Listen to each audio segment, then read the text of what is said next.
Le modificateur réseau ou array en anglais est un outil surpuissant qui va vous faire gagner un maximum de temps car il permet de dupliquer un objet en une série de copies régulières en les alignant selon une direction ou même en les disposant en cercle. Découvrons aujourd'hui dans ce court tutoriel ces différents paramètres pour que vous puissiez l'utiliser dès maintenant dans vos projets. Alors ne perdons pas plus de temps et directement sur Blender pour ajouter le modificateur réseau, il suffit de sélectionner votre objet, aller dans l'onglet des modificateurs et ajouter un modificateur. Maintenant, on sélectionne générer et ensuite il faut choisir réseau. Alors voyons comment on peut configurer ça en regardant ces différents paramètres.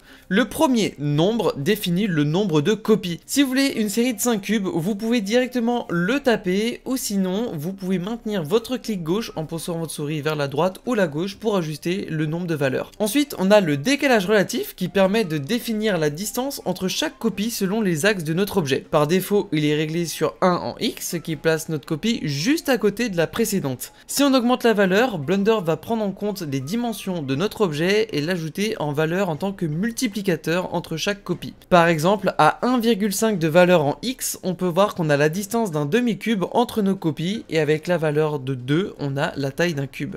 Vous pouvez ajuster ces valeurs en X, Y ou Z en fonction de l'orientation nécessaire à votre projet. Maintenant, pour les espacer par une distance précise, vous pouvez utiliser le décalage constant. C'est la même chose que le décalage relatif, mais avec des mesures métriques exactes. Maintenant, passons sur le décalage le plus intéressant, je trouve, l'objet de décalage. Ce paramètre a beaucoup plus de contrôle et de manipulation parce qu'il va prendre comme valeur les paramètres d'un objet déjà présent sur notre scène, comme par exemple un objet vide. Une fois que nous l'avons choisi comme référence, vous pouvez voir les modifications en le déplaçant, en changeant l'échelle, en le tournant ou alors les trois. Ensuite, fusionner supprime les superpositions de sommets en les regroupant selon une distance. Par exemple, ça permet, dans le cas où vous faites un 360 degrés, de fusionner le premier et le dernier point de chaque duplication. Rapidement, la rubrique UV permet de modifier les UV des éléments copiés pour cacher les répétitions en modifiant légèrement les textures, ce qui peut être très pratique. Et pour finir, l'outil extrémité permet de mettre un élément au début ou à la fin du modificateur en les sélectionnant directement dans la liste ou avec la pipette. C'est plus occasionnel mais c'est toujours cool. Bien évidemment, on peut combiner ce modificateur avec d'autres comme par exemple le modificateur courbe qui va nous permettre d'avoir une répétition tout au long de celui-ci. Ce qui peut donner des résultats plutôt cool et satisfaisants, mais j'en parlerai dans la vidéo dédiée au modificateur courbe. Mettez-moi en commentaire ce que vous avez pensé et de même si vous voulez une version peut-être un petit peu plus longue avec des exemples. Abonnez-vous pour plus de tutos sur Blender comme celle-ci par exemple où je prends le temps de vous expliquer comment créer une superbe maison isométrique en 30 minutes. C'était Brago et à très bientôt.